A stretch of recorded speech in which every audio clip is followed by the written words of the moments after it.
Hello and welcome to another deep dive. So this time around, we're going to be taking a look at shaders.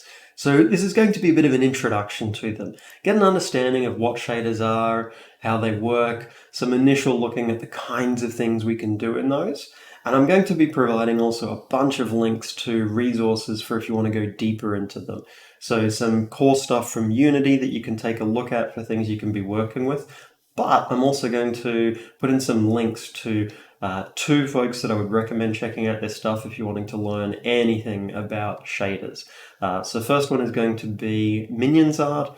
The work that they're doing in terms of the shaders and how they're communicating, how you actually can do the particular things in them, really good. I love their work. Check it out. It's awesome. They provide a lot of material there that you can access, a lot of really great guides for it. The other one that I'm going to recommend there is another channel called The Art of Code. Also recommend checking out their stuff. Phenomenal explanations of things. It's really helped me understand a lot of stuff about shaders as well. So both of those are ones that I would absolutely recommend for learning stuff about shaders. They're my go-to ones. So good to be taking a look at. So let's dive into just the intro now. So, okay, I've set up a couple of things that we'll be applying shaders to. So shaders are something that runs on a graphics card, they're running on the GPU, and they allow us to have a really high level of control over the appearance of things. But they're quite a different way of working with sort of code. So we're going to set up a couple of different ones and take a bit of a look at how they actually work.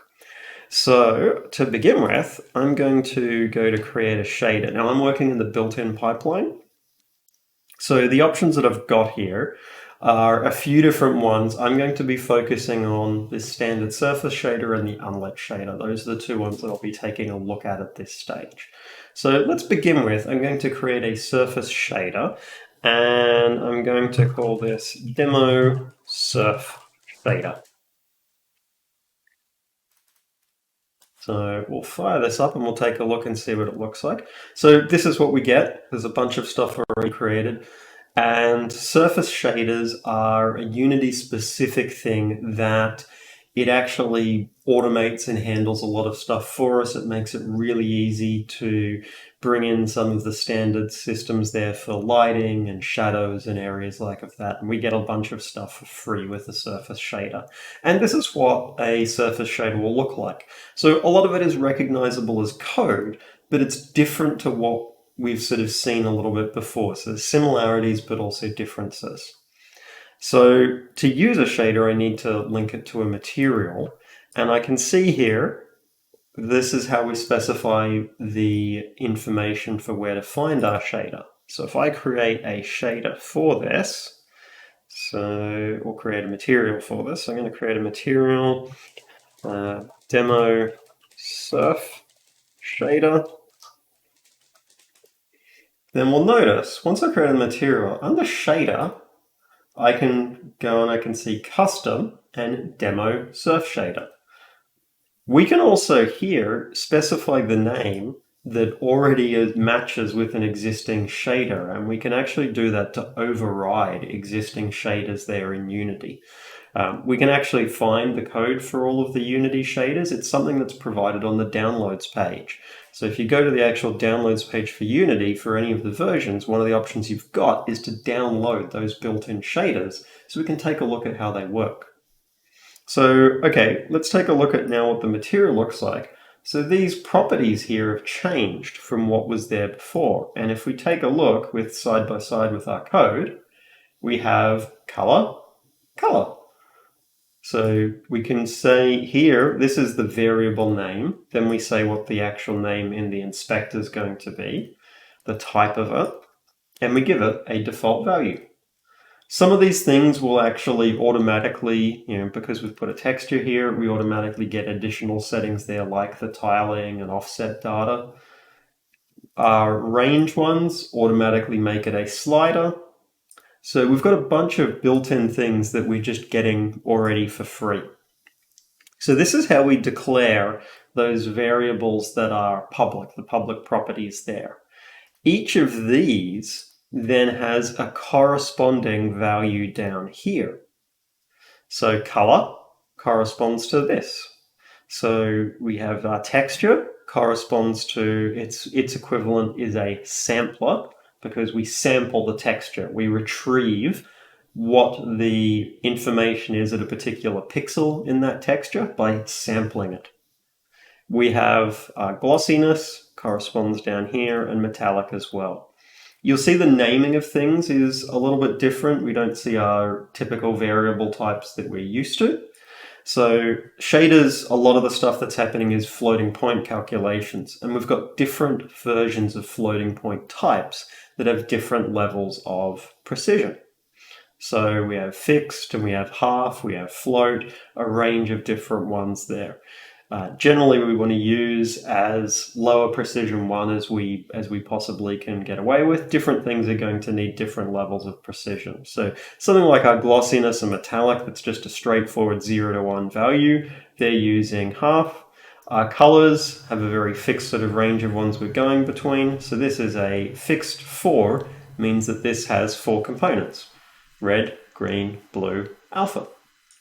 We also have things like fixed 3, fixed 2, half 2, half 3, half 4. All of these ones have versions from something that stores 1 value all the way up to and including 4.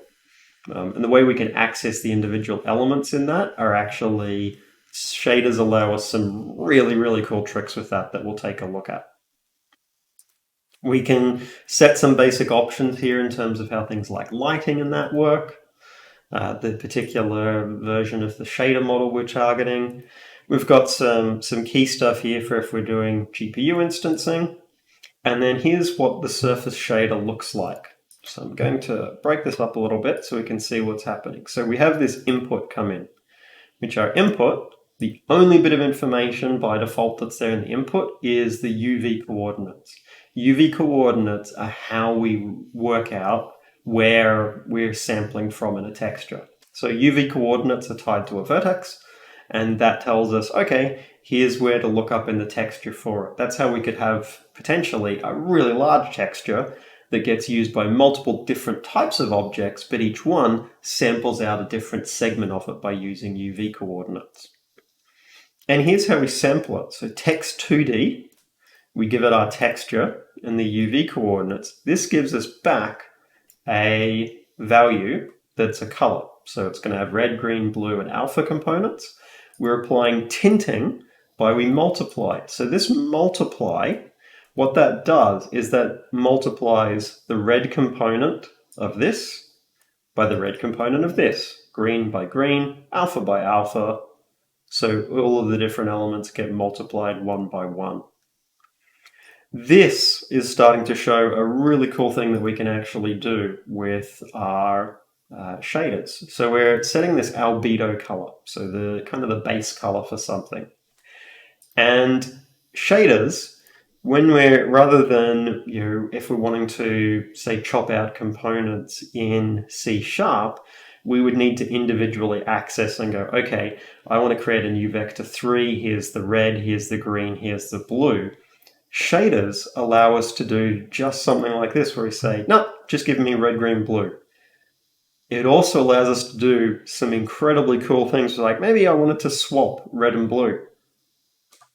I could just do that, and that's entirely valid in shaders because it supports that process of just being able to extract out the different ones in different orders really easily just by whatever we indicate there. Incredibly powerful, one of my favorite things about shaders. So surface shader, we get our input, which is our UV coordinates. So we're reading from our texture. We're grabbing out the color that we've calculated there, and that goes into albedo. Alpha goes into a separate parameter, and we just pass in the metallic and glossiness. So we can see what this looks like. We'll apply this one to just the cube. So we'll switch over to game or scene view, and we'll apply this just to the cube. So we actually don't see anything different, which we shouldn't see anything different. It's a default surface shader. We can check that tinting works, and it does. So by default, we shouldn't actually see anything be different. Nothing should actually change there at that point. But now we can start doing some more interesting things. Because we said, we've got UV coordinates coming in. Maybe we want to draw those UV coordinates. Maybe we want our albedo to be based on those UV coordinates. So we could do that. Let's say I want a fixed 3, because our albedo is a fixed 3. I want to put in my UV coordinates. So again, UV main text. Now again, if I was doing this in C#, I would typically need to do, okay, well, here's the X, here's the Y, and then provide a Z value. In this case, I can just do this. It will grab the X and Y from that, slot those in, and then it will put in the 0 in Z. So if we do that, now we can actually visualize and see how our UV coordinates look on this. So our cube here, so we're putting the U into red component, the V into green. So full green is going to be a 1 in the V. A full red is going to be 1 on the U component. Black is going to be a 0 in both. And then the combination of a red and green down here, yellow, is going to be, more that sort of orangey yellow color is going to be where they are both at 1. So it shows us how the UV coordinates are actually set up on this. And we can see it's still getting lighting applying. That's why we're seeing some shadowing here, some darkening here, because our light source is pointing in this direction. So really easy to visualize things like that for the UV coordinates. So that's pretty cool. We can also do more because we can get extra information in here. Because at the moment in our surface shader, we've just got our UV coordinates. What if we wanted position information? Well, that's something where we've got access to that. There's a lot of additional information that we can actually access. And so we can expand our input structure here. And what I'll do is I will, in the description, I'll put a link to there's a web page Unity has with the details of all these different extra parameters you can add in here. So one of the things I can add in is the world space position. So where this is located in the world.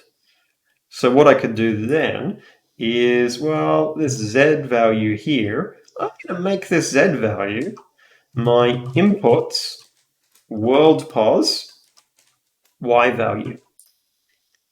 So whatever the Y value is going to change the color. And what that will mean is as I drag this, the color is changing now based upon where it is positioned in the world. Super powerful thing, being able to do stuff like that. That is how you can do things where you could create a shader that on the tops of mountains or above a certain height draws snow. Below a certain height, it might draw sort of shorelines towards water. So based upon the height, you could actually be drawing different things. So really, really powerful, really handy for doing things like that. So what I'm going to do is a few different versions here so we can see. So I'll have the original one, which is rc.rgb.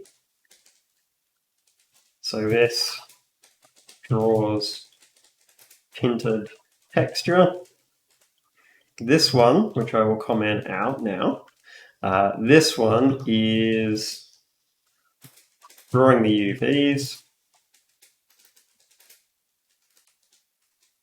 red and green channels, and then and Z, and Y value into blue channel. Just so we've got a few different ones that we can be seeing.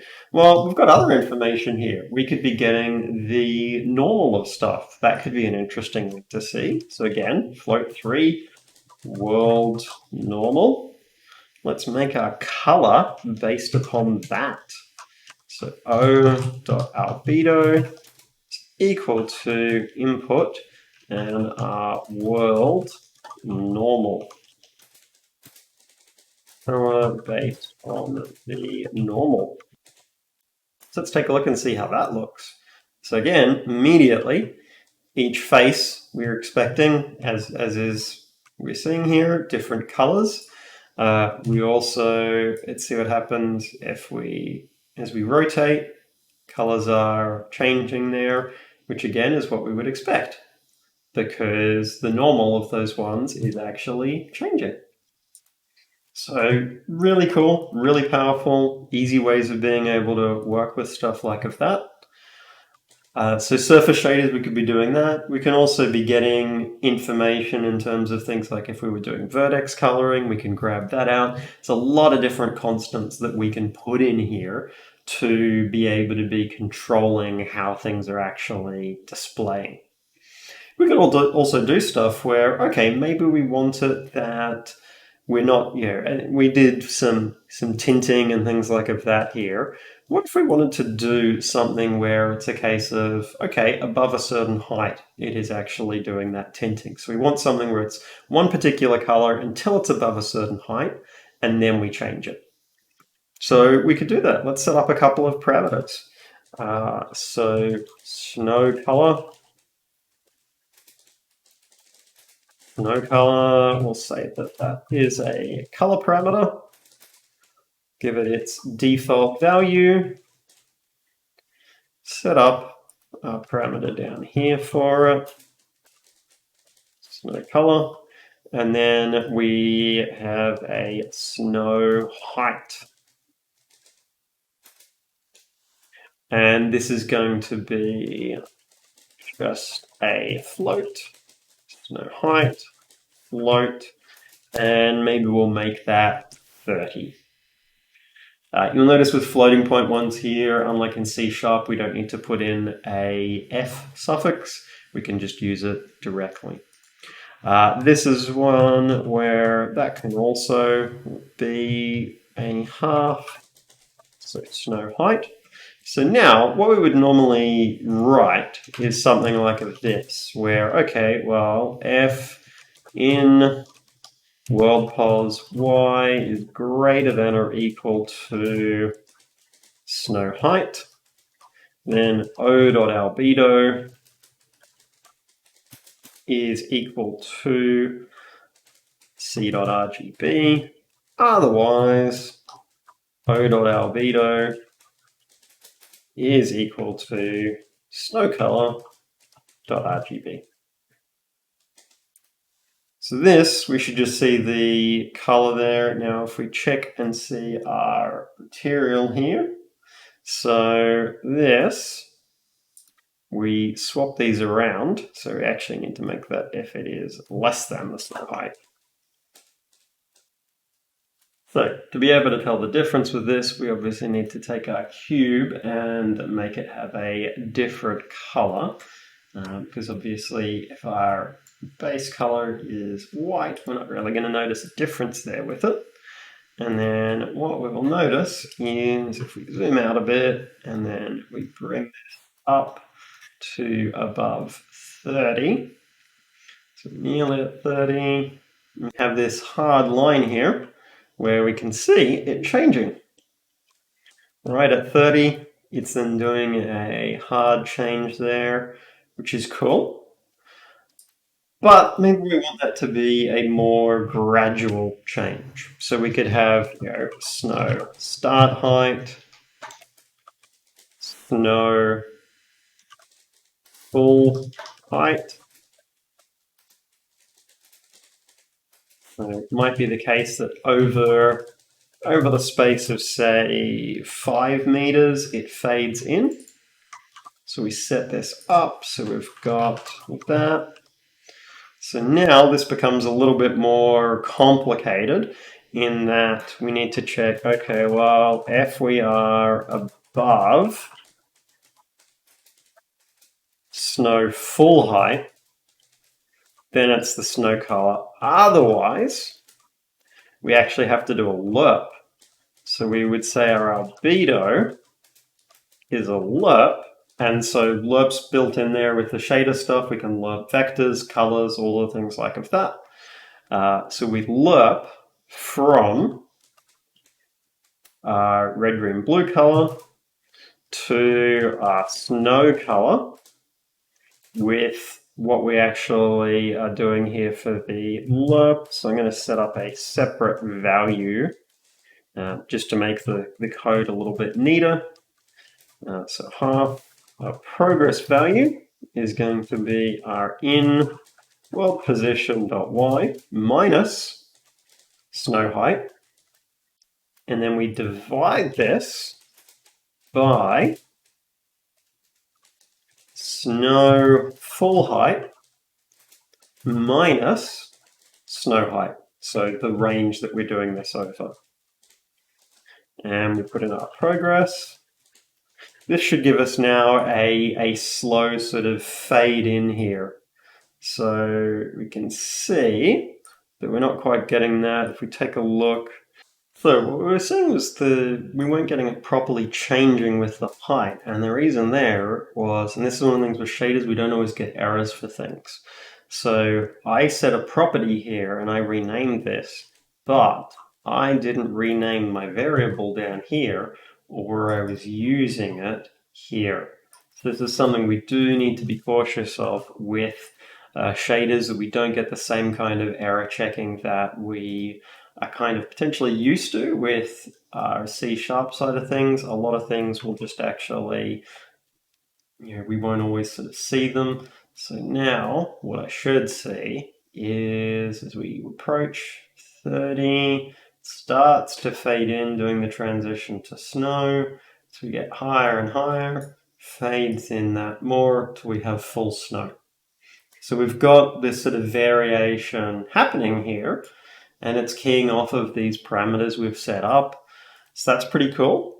We've got it that this is happening. We've set up a couple of if statements in that here. So this is something where we actually want to often, with shaders, try and avoid if statements. So usually the first pass of a shader, I'll write it using if statements because it's quicker and easier to get it up and running to make sure that stuff's actually working. But then what we can do is we ideally want to try and then switch things over to using built-in things, whether that's using stuff like a lerp, whether that's using stuff like if there's a thing called a step function that we can make use of. And I think we can do a combination of that here. So what I would do is I would actually take our progress value here and I'd bring that out.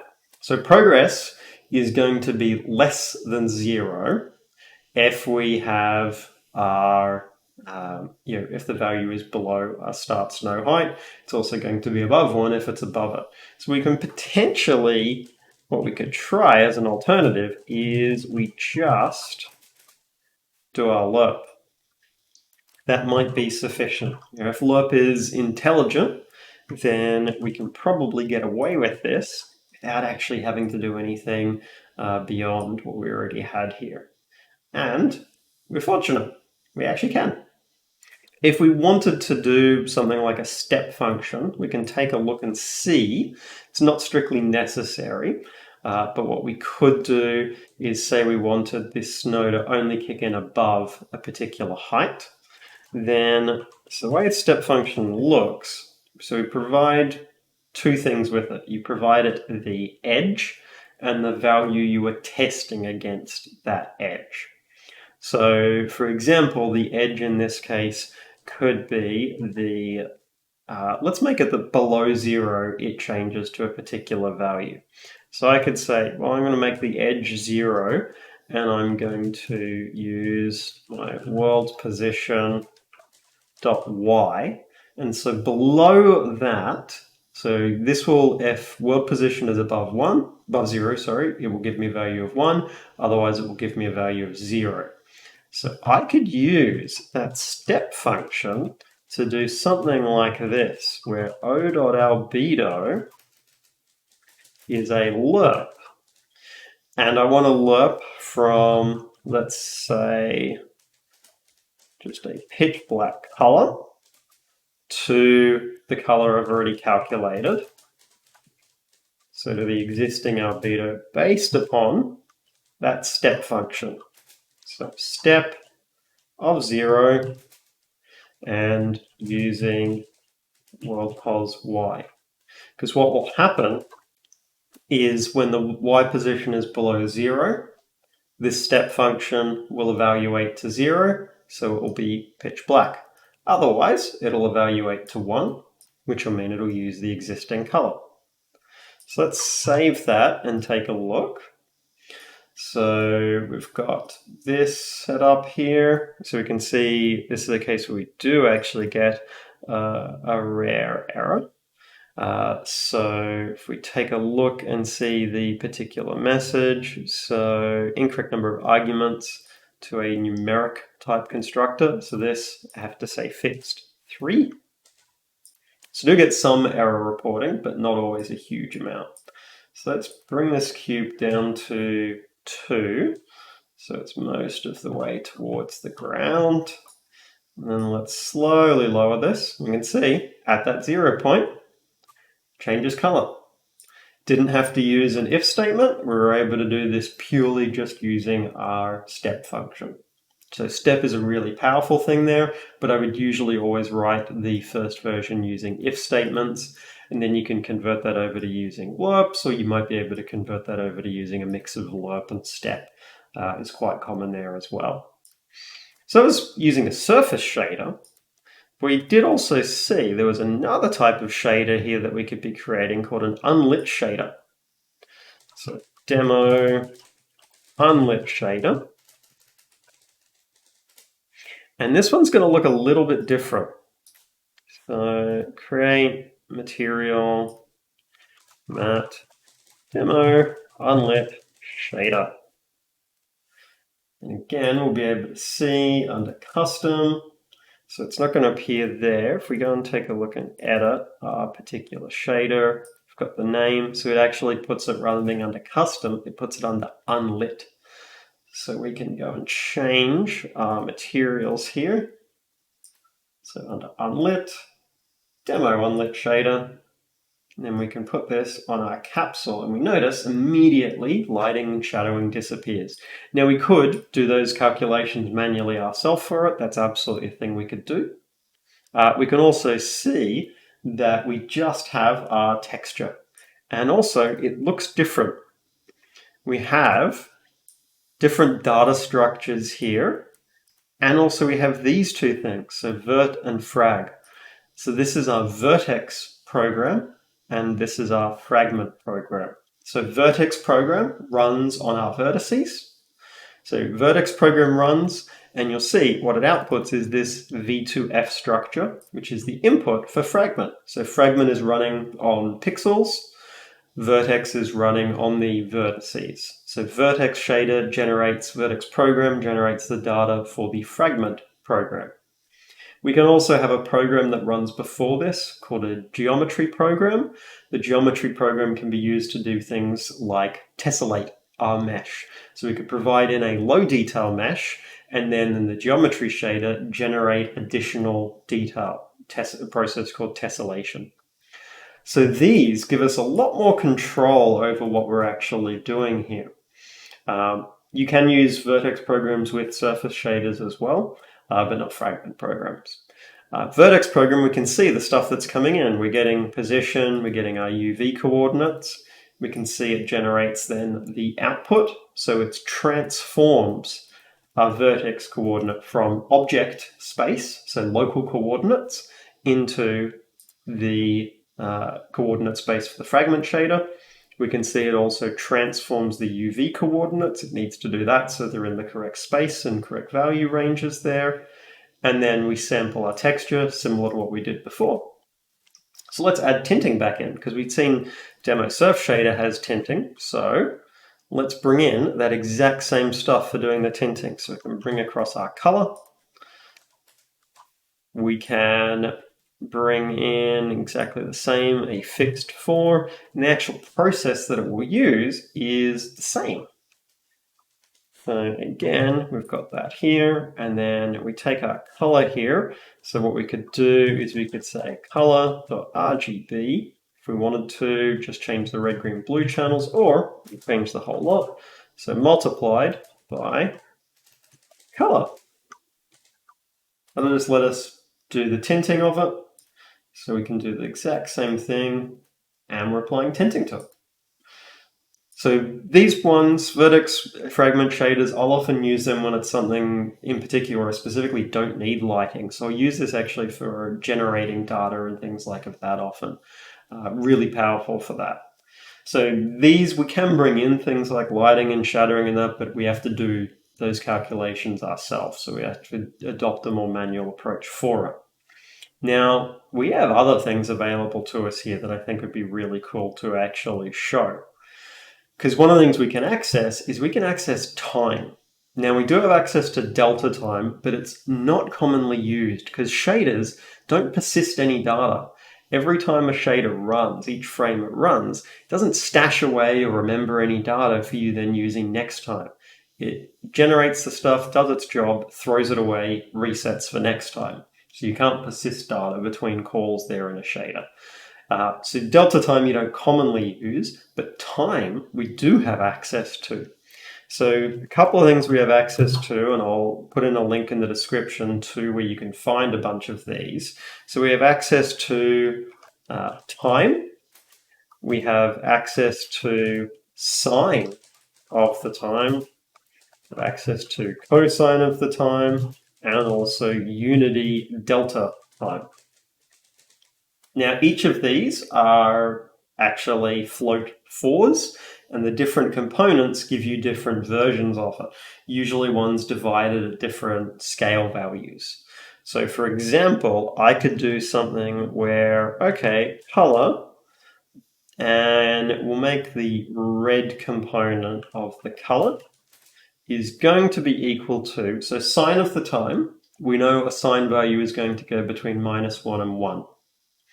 So I could rescale that if I took sine of time, and with sine of time, the z value, sorry, the fourth value, so the w value, is going to be the actual time value. I could then take any of the divided versions of that. So I might use something like sine time dot z, which is it divided by 2. That plus 1. Now I've got a 0 to 2 range. And if I do 0.5 times by that, that's going to give me a 0 to 1 value. So I should see my 0 to 1 value there effectively changing the red component over time. So we've got this running here. Now what we may find, especially in the editor, is that it won't actually change until we actively sort of move around and do stuff. If we are running it in game though, that will actually just be freely cycling. So it's something those time values in the inspector window won't always actually change. But in the game view, we can see that that is now continually changing. I could do a similar thing where, okay, well, that's the red component. Maybe the green component, I'm going to make that 0.5 times by, let's go for the cosine of time, and let's go for, again, the z value plus 1. So I've got multiple color components that will be changing as that time is actually progressing, but changing in different sort of rates. So we should see a wider range of colors that are appearing there, and we can see our colors varying. So we've got access to these different constants that we can make use of. And there's a lot of different ones there that we can access. We can get information about stuff like where the camera is located, things like that. We can start to get more sophisticated with this and do more complicated ones where it could actually be using a mixture of stuff like the position and also time as well with stuff. So depending upon the position, that allows us to do things like you can see where you get pulses with things, stuff like that. So really, really powerful for controlling the appearance of things. So those are the key essential things there with shaders. We can create surface shaders where we want to have just by default the stuff in there for lighting and shadowing. And we saw also then we can create unlit shaders where it's a bit more bare bones. It gives us a bit of a lower level control over things. Not everything is as automated for us. And we've seen a few things that we can be doing there in the shaders, where we can be easily accessing components of vectors, where we can be tinting colors, we can be doing things like lerp. We saw ways of how we can write our code, but then actually simplify it a bit to remove if statements, because we don't want to try and avoid having branches like that in our shader. We want to try and use things like lerp and step where we can. And we saw the fact that we don't always get super great errors, but we saw ways of being able to track down and find those problems and fix those. So we've got everything up and running there with it. So dive in and experiment with the stuff with shaders. Have a bit of a look at the kinds of things you can be doing there. Keep in mind you don't get the same level of errors as you do with normal sort of C# code, but dive in and experiment with it. And if you then want to start to dive in and do even deeper and further stuff with it, then as I said, those two ones that I'd recommend checking out of Minions Art and Art of Code. Excellent stuff that they are making. Really great at explaining the work that they're doing there as well. Highly recommend checking them out. But dive in and experiment with this. As always, the full code for this project is available on GitHub. You can freely use that in any of your projects, whether they're commercial or non-commercial. So experiment with it.